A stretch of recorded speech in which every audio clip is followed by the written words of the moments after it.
All right, welcome back to the Living You podcast with Jess Mileto and Richard Santos. Why did I say Richard?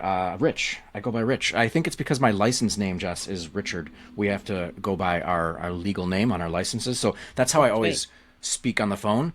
But then or like text someone, I'm like, this is Richard. Here's my text, Jess. When I start talking to like a customer or a client, I'm like, this is Richard Santos with blah, blah, blah, my broker. And then by the end of the text, I'm like, thanks, Rich. So I'm trying to set the tone of like, I have a legal name and a license name, but then I deformalize it immediately as soon as I possibly can. However, not everyone catches on. And then I've worked with clients for like 2 years and they're like, Richard, what do you think about this? And I'm like, bro, we've had like barbecues and stuff. Like, I'm Rich. But anyway, interesting intro. Jess, what is it like to be living you this fine day?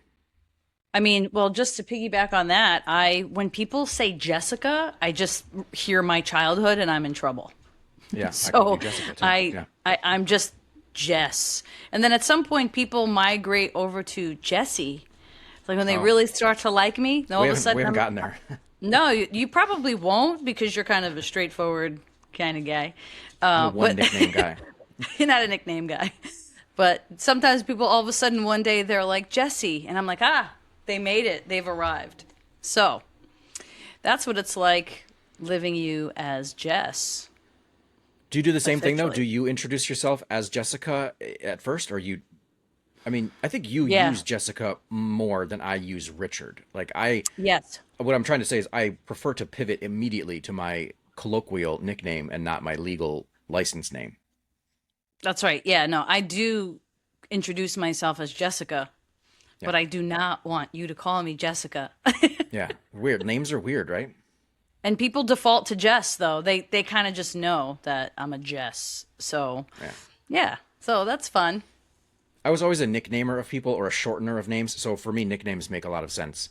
Like my Hmm. daughter, her name is Abigail, which I love the name. I love that She name. goes, we call her Abby, but I don't even call her that. I call her Abs. I'm just like, Abs. What's up? Which is So even that's less. been Yeah. her name to me. Like, so 3 letters, But when I was a coach, teams have nicknames, and all the guys, no one ever went by their name. You went by, some derogatory thing that we could pick out about you, and you that becomes your nickname. So speaking of, I'm gonna pivot. No, we were offline. We were chatting a little bit about.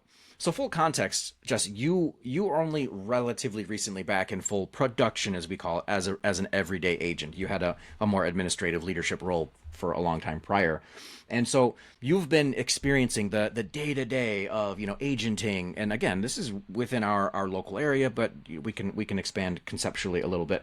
But we were having this little conversation about like in the midst of talking about evolution, now we're in this phase of AI is starting to be everywhere, and there's all kinds of tools and things that are making our lives on some levels easier, more productive, but also we still have to spend time interacting with the AI or the device or the tech. And so anyway, we got this little conversation of like what is an agent anymore, and what are we supposed to do, what are we seen as being, we were kind of getting at like what does the public think we do, what is our value, right? Because classically we've had this kind of value proposition: what do I bring to the table as an agent? Why would you want to work with me? Why pick me over anyone else? And I think that our inner perception as agents within brokerages and companies and the sphere of that industry is probably different than what the public thinks in general, and what we do. We see posts all the time like, why do you need an agent? What does an agent even do? And so we had this little dialogue we thought it'd be worth hashing through on the Yeah. pod. So Yeah. I don't have a direct question for you, but I mean, you're interacting with agents. Hmm.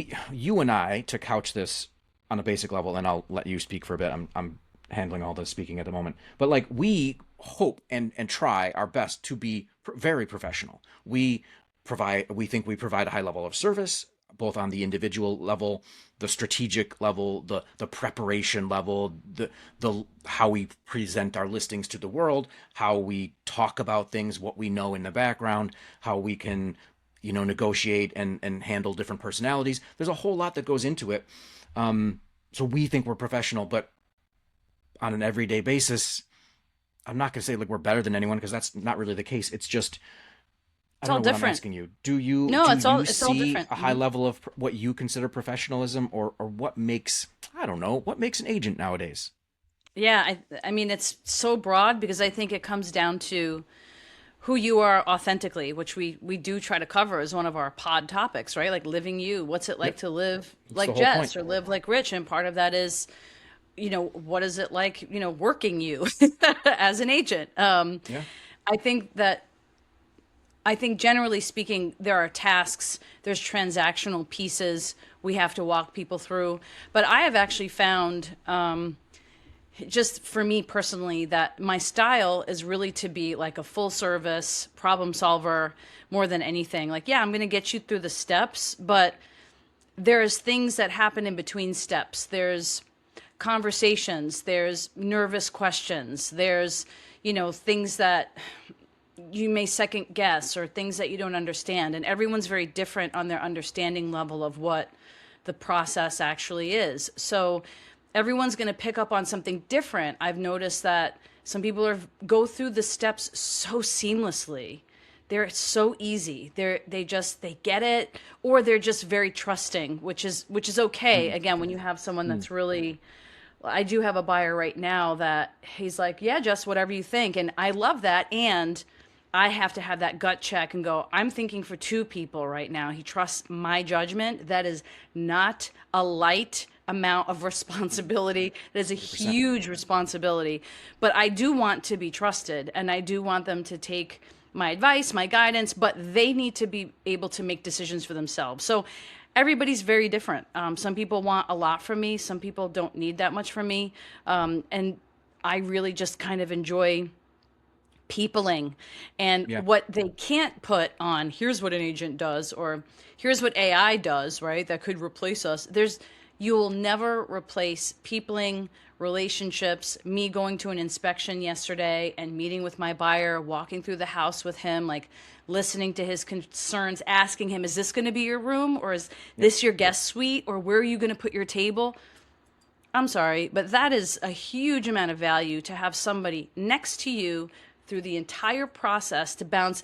We were sharing decor ideas. I was showing him stuff on my Pinterest board, which would be cute in his room, which he loved. He was like, oh my gosh, that's so cute. Like he totally got into it. You can't put a price on that. You can't put that on a checklist. You can't quantify that. It's literally just being there for somebody through everything, transactionally, emotionally, spiritually, personably, and just kind of have like your best bud there with you for the whole ride. Yep. I never, so I should do more of this. I don't have a ton of reviews, which is it's a big and important thing. But in the beginning of my career, especially, I wasn't very active at collecting reviews after transactions, and I shouldn't even say transactions. That makes me sound transactional. But one of the first reviews I got, it was just this great client, and he was like, working with Rich was like working with a friend. It didn't ever feel, Yes, it didn't ever feel pressury or salesy or anything. Just like, hey, this is my buddy, but my buddy happens to know a little bit more than I do about this, and got me through it. exactly. So anyway, that was it was That's kind how of it. a cool sensation. I mean, that's what I shoot for. That's what I want them Yeah, to say about me at the end. Like they felt like they had their friend there who knows a little bit more about real estate than they do. That's a yeah, perfect review for me. yeah. Um, it, so you took that question a little differently than I thought we were going to go, which is 100% fine. You went into who you are as an agent, which I love. You're definitely, by the way, more friendly than I am. More I'm a good peoply. person. I think I'm a quality human being, but I'm not nearly as personable or like I don't I have never shared a Pinterest like couch with someone and said this would look great in your house. That's zero times. Um, so you just do things differently. That's fine. I've probably pointed out like septic systems that you haven't pointed out. So we have different skill sets. That's what we have an inspector for. Right. We were at an inspection, so that's his job. But regardless, what I was wanted to couch this in though is so the landscape of real estate in the modern world is talking going back to evolving is evolving. So you still have agents who are largely running their own solo enterprise and they're doing almost everything A to Z, and they are the agent from taking the first call to all the steps. And then, however, as time has gone on and maybe the role has broadened, a lot of agents have turned into teams or groups or almost like companies within a company where you have your team lead, and then you might have a person that does the paperwork. We call them a transaction coordinator. That's a paid position or paid per transaction or whatever, but they basically handle that part. You might have a professional photographer who does all your photo and video. You might have an editor who does that. You might have a showing assistant who opens the house and actually walks people through it. There's so many things. You might have a social media manager. You might have So I guess what I'm saying is there are some agents who are part of a group and they maybe have a role within the group. But there are some who are also just doing it all. And I don't know. I'm not saying one is Yes. better or worse. I'm just saying that again, from that sort of public side, I don't know if they know what they're getting, like what they're interacting with. And so Right. I think part of what you and I maybe will lean into more in the future is kind of explaining how our operation works and what they are getting with us, because I think it does. Again, not that one is better than the other, but like, hey, this is the part of it that I'm gonna be the best at and help you with. And then trust me, we got the paperwork dialed in because like you don't want me filling in the check boxes because I might mess up, but this person excels at this and does this every day and loves checking the boxes. So, Loves checking boxes. I don't know. Hmm.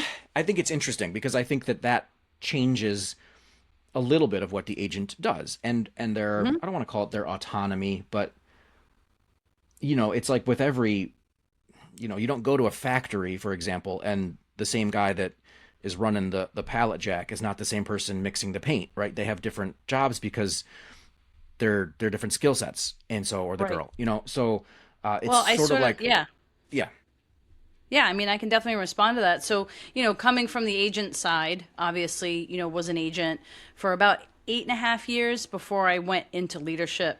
And then being in leadership is what actually gave me that peeking behind the curtain of people's businesses. So you definitely have the agents that are solo and they do everything. They do everything from their paperwork to typing up their own listings and doing their contracts and doing their own photos. I mean, they do literally everything. And those agents tend to hit a ceiling, and they tend to get a little busier. So sometimes when they start getting too busy, they'll take less business. That's fine. That's their choice. They can say, "Well, listen, this is how many deals I can actually do myself.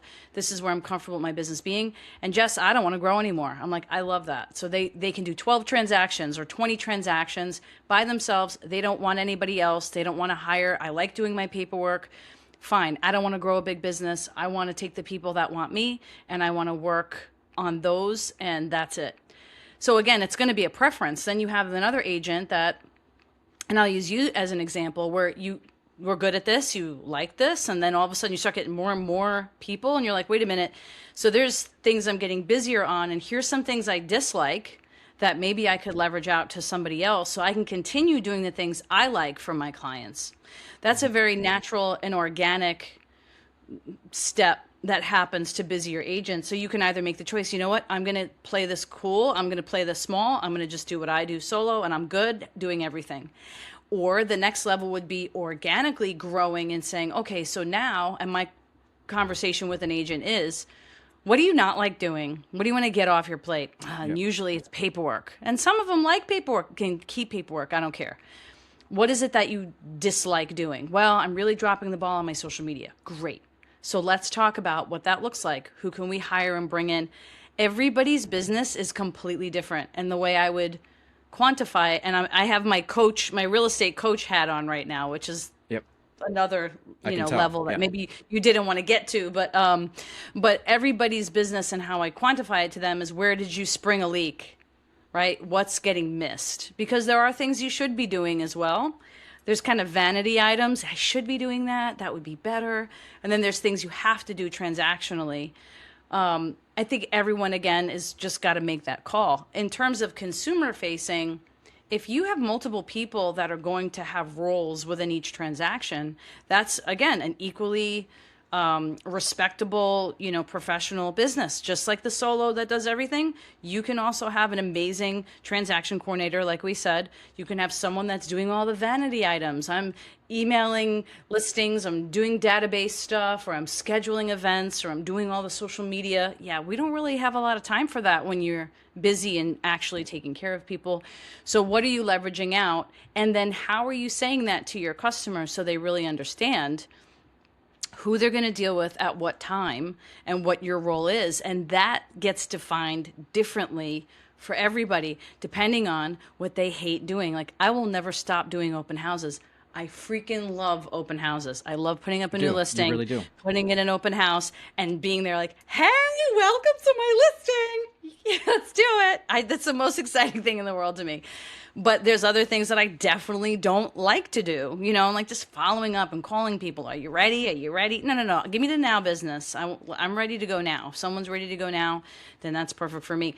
But that's very unique. And some other agents may hate open houses and want a showing assistant that does all their showings, and then Yep. they're just a guide in the background moving their team through the steps and being the point of contact for it's all different as long as you are disclosing to your client and they know what to expect. Because if they think they're going to talk to me and then all of a sudden they're talking to Timmy, they're like, who the hell's Timmy? Why am I getting an email from this Yep. guy?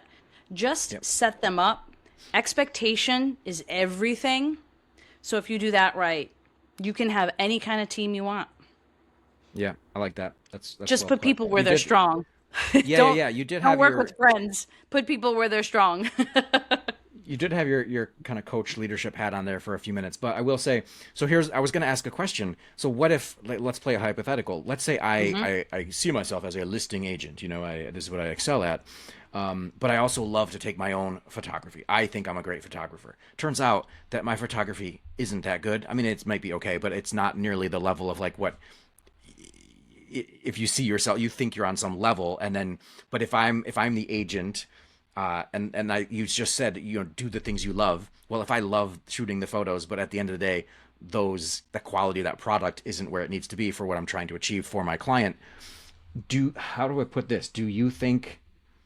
I mean, I'm trying to do an analogy that is kind of silly, but you know, would that person be either self-aware enough to know that this is not this is not the thing I should do, or would someone be like, hey, psst, by the way, like you think your photos are good, but really, I mean, this is, me, this is a hot topic for me, and primarily because I have a creative background. The yeah, aesthetic is important to me. How things look.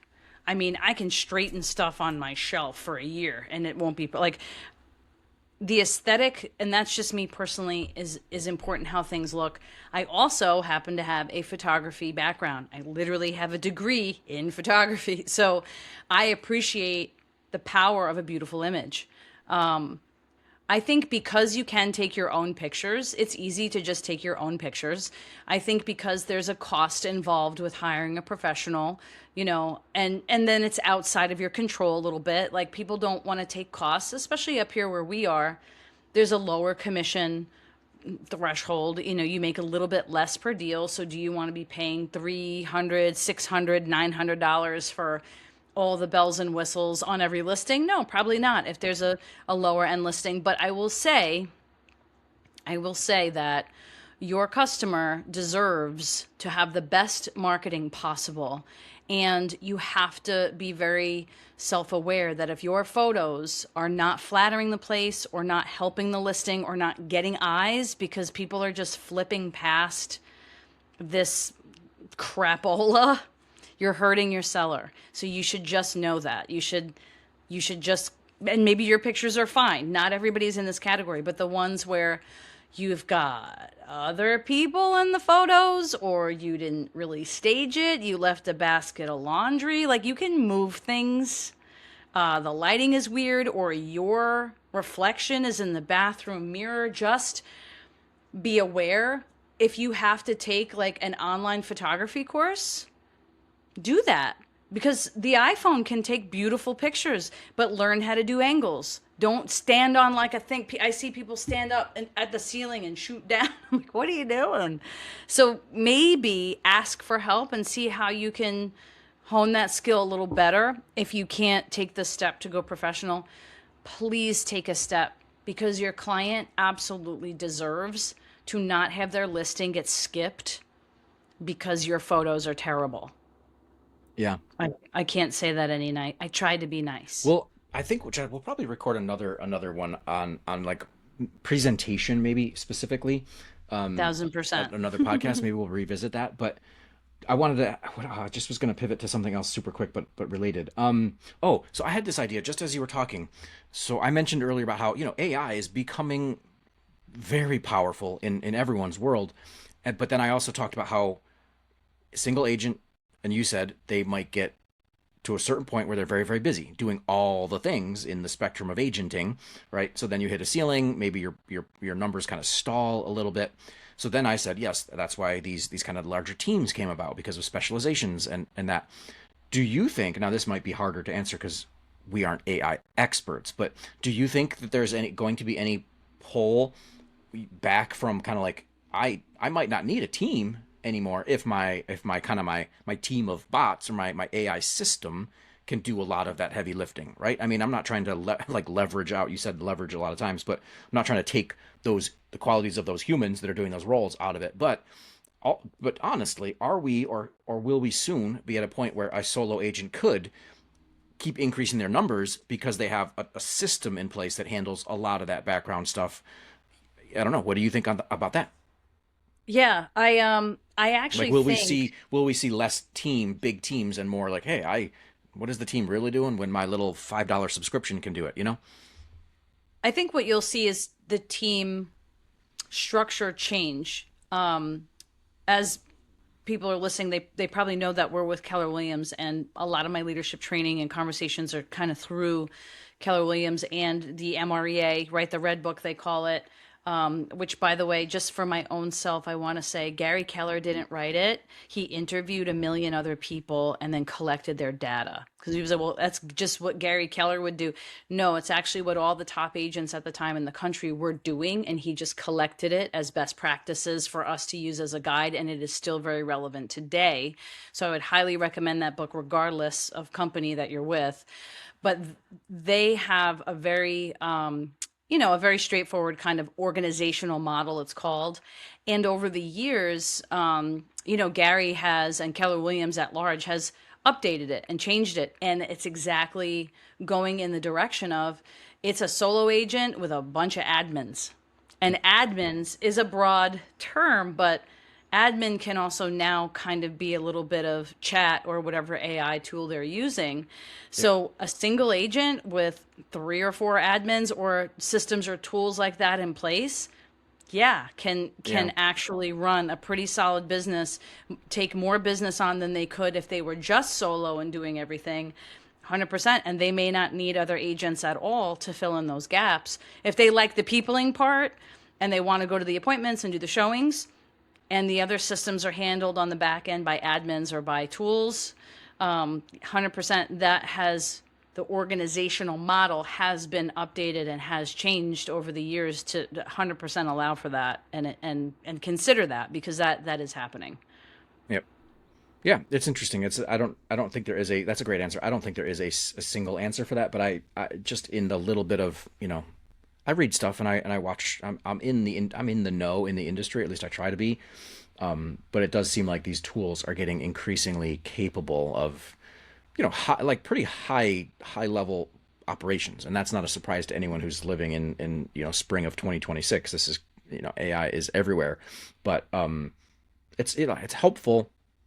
But I guess part of the topic, and it was like, I read this stuff like, what does an agent even do? Like, do I need an agent? Why am I even paying an agent? Like, what are they You doing? definitely need an agent And at the end of the day, what you're saying is, because we are looking out for you, man. We at the know the bare important minimum. stuff. We care about your decision to be the right one for you. Like, I don't But have to be fine, I someone's mean, best friend just to right, be you don't. good at helping them. because I really That's want to help you. 100% I right. don't have to be your best friend and like get like Christmas cards every year, even though that would be better for my business. But at the end of the day, I can care about getting you through that phase of your life in that moment, understand your context, and protect you from making a bad decision. I think a lot of it is foresight, seeing what might end up being or going sideways in this situation, or what might happen that might, not get you to the result. And I think a lot of what I see as my role is, hey, wink, wink, these are the things that are going to come up later on. Let's be aware of them and get ahead of it, and have a plan for when it does come up. How are we going to navigate it? Well, I think you have to find the agent that fits who you are. So I really like, part of the reason why I like open houses is because people walk in, I get to talk to them. They're a captive audience. They have to laugh at my jokes just to be polite. And I start kind of, answering whatever, any questions, but a lot of times I'm just friendly. So I'll ask them about themselves, their search. Do you live around here? Blah, blah, blah. And 9 times out of 10, they'll say, well, hey, can you help me look at other stuff too? Because I kind of like your vibe. And yeah, this is, you made me feel very comfortable. Mm-hmm. And then there's people that just don't want to answer my questions. They go right past my face. Like they're like, yep, just looking at the house. And I kind of get that vibe, and I leave them alone and let them look, and then they leave, and then we never interact ever again.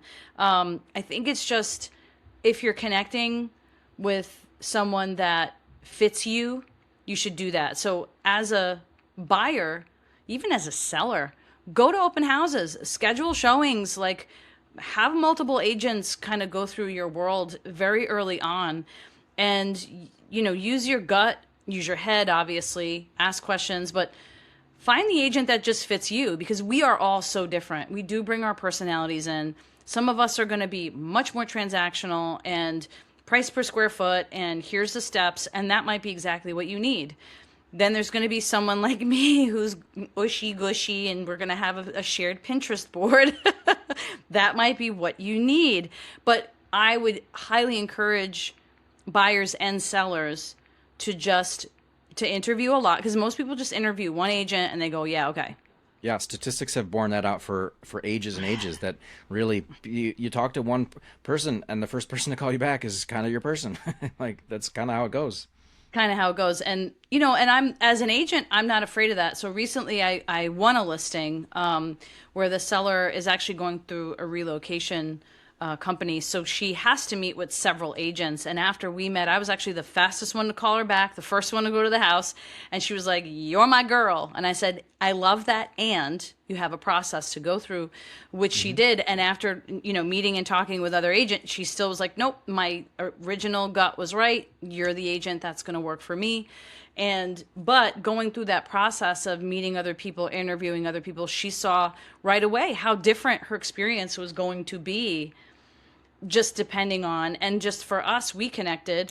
But for someone else, the other agent she spoke to will connect with someone else. And that's also why I 100%. say no one's in competition with me. No one can do what I do. And Rich, no one's in competition with you either. No one can do what you do.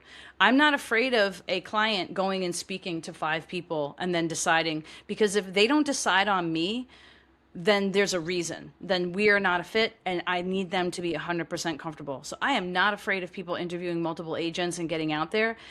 If still at the end of the day they feel, you know what, I feel like Jess has my best interest. She's got the skill set I want. I believe in her knowledge. I think she's really going to help me. She cares about me. If that's important to you, then come back to me.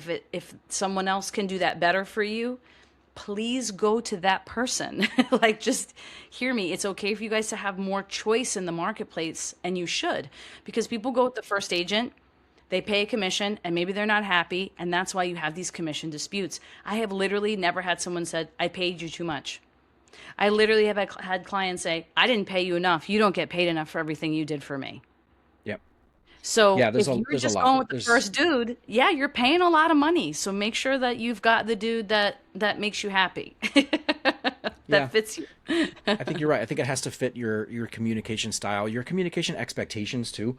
Some people need a lot of touches, some people don't, we have to kind of learn the person we're dealing with as Yeah. we go. But you're right, you will resonate with someone. For example, just I think we both generally see ourselves as like seller based agents, However, we also still both work with buyers because guess what? In the process, you meet people, and Because I sometimes you're love just like, them. this Oh, is a cool person, and they've yeah. got something they want to solve, and I'm a solver of things, so I want to help you figure it out. And then you Hmm. do. And there's zero part of me that feels like any of that working with a buyer that ends up being in that process for me is like, why did I take this on? No, it's because I liked the person and I wanted to help them fundamentally. Yep. So, Yeah, because we get to yeah. choose too. It's an interesting point. We get to choose too, Mm-hmm. because there are people out there that are just difficult, and that's Mm-hmm. okay.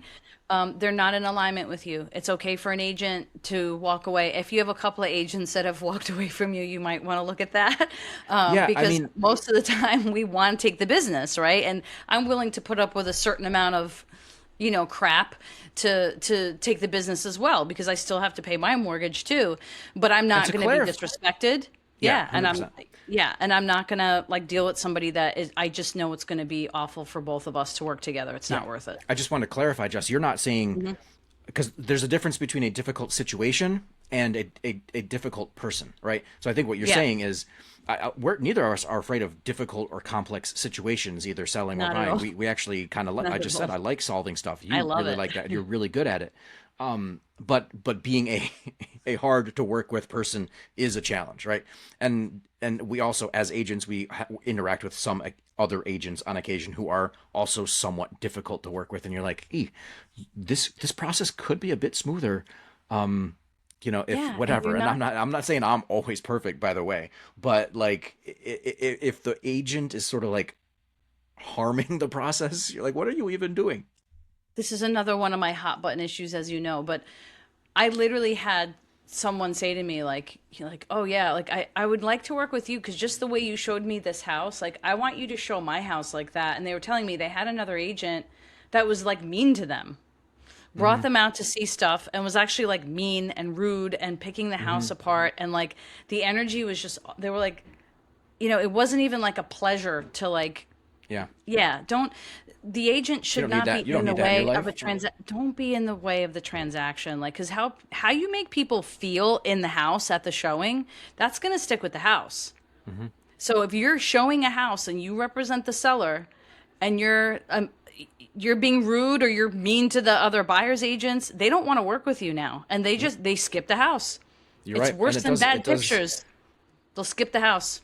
Yeah, we talk about first impressions of a house, but you're 100% correct. The wrong, if you bring the wrong energy in whatever way, that can impact everyone around you, the perception of the property. 100%. 100%.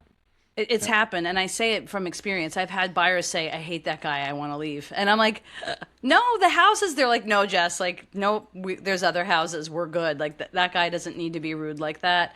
We're moving on." And I'm like, and Interesting. I'm also very proud of my buyers. I'm like, "Well, good for you sticking up for yourself and your standard on how this should go." But I'm like, "But I can make it work. I can fix it." They're like, "You can't fix that guy, Jess." Because my job then is to, if the other guy is a jerk, I can't say, wow, that guy's a jerk. Like, I don't want to work with him, and then kill a potential deal for my buyer. So you got to keep yourself out of it. You have to keep yourself out of it. You got to be nice as pie. You get more flies with honey. And people have to want to do business with you as well. You can be transactional. You could be you could be very direct. You can be very rigid. You could be a very, quick communicator. You don't have to fluff it like I do. Don't do that. But don't be mean. You don't got to be a jerk. There's no Yep. reason for that. Yep. Yeah, Interesting. I Well, know. I can't. These are the things that you don't see on a list of what does an agent do? Because that's what we're talking 100%. about. Make you What does feel an good. agent Like, do? You yeah, don't be you don't be see that. kind. Have Right. compassion. I will be You kind know? and courteous, right, Yeah. in the process to everyone, to the inspector, to your mortgage guy. I mean, my buyers are like, "Oh, Jess, I have to send this to the lender." I'm like, "No, no, no, just give them my email, and I'll do it for you." And I'm nice as pie to the lender. "What do you need? How can I help? Is there anything else?" I don't care if that guy's a jerk. How do I take care of my client right now? Oh, this is I'll give you another a one of small a my. small anecdote, and then maybe we'll wrap this one up, Justin. This isn't exactly perfectly right in dovetailing with what you're saying, but when I in my first couple of years of being an agent, I was working with more buyers, and I was actually selling quite a bit of just raw land. So sometimes as you get into the industry, you kind of start there. It's somewhat, well, it's different than, anyway. I don't want to get into it, but I would have oftentimes a buyer would inquire about some land. I would set them up on a search. We'd have 4 or 5 land parcels they'd want to look at. They would come up on, usually they're from not local, right? So they're coming driving a couple hours at least to into the area for the day. And I would map out the route, and I was all proud of my route, and I had it all dialed in. And then, but what I didn't think in the beginning was how they had already driven 2 or 3 hours, right? And everyone is different, and you might not have met them in person yet, so you don't know their whatever abilities or how.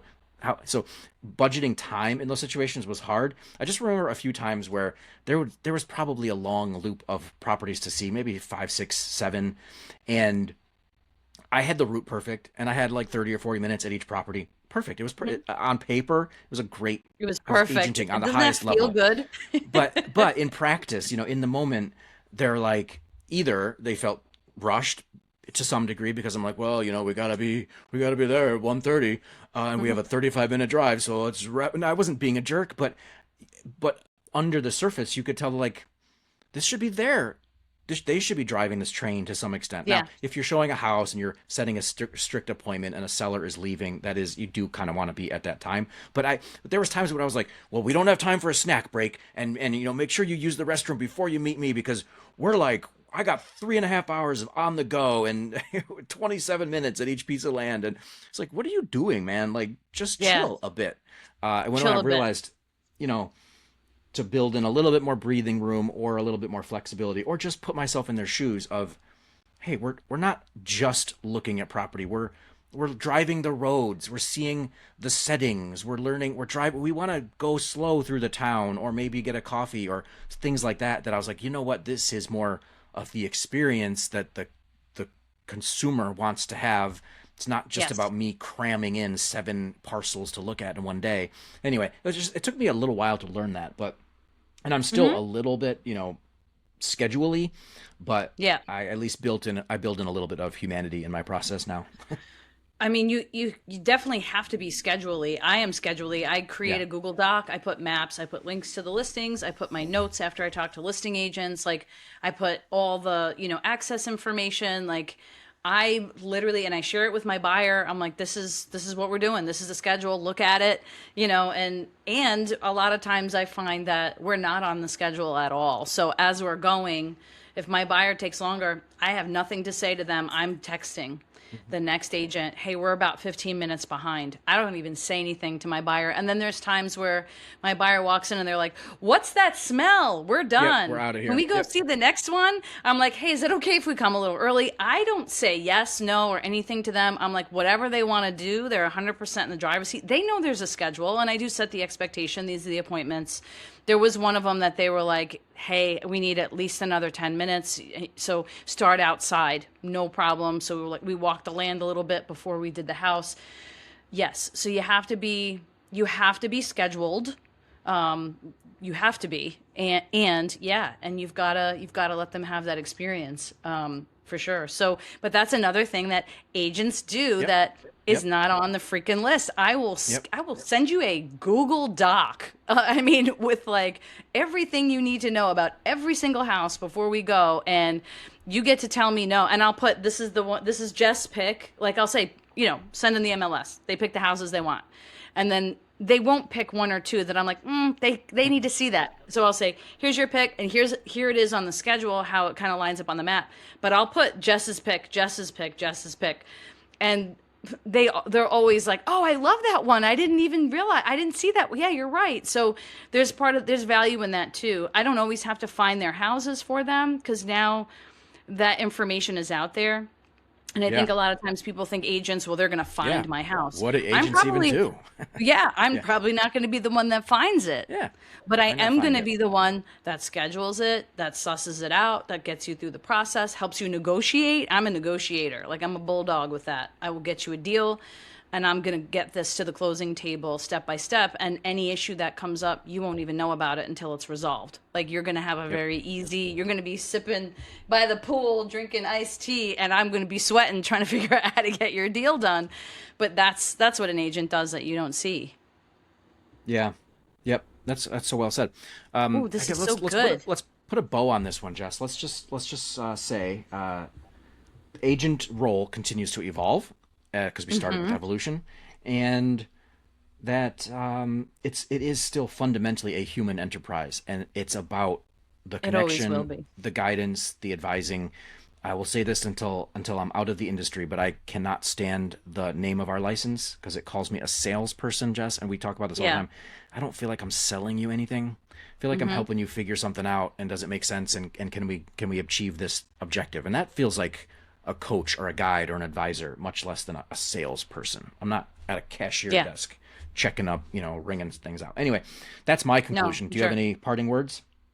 Well, also, I kind of agree with I don't like our title, but I do want to say from my real estate coach background, if you're in New York State, please don't say you're a real estate advisor or you're a real estate professional. You must use licensed real estate salesperson or licensed real estate associate broker.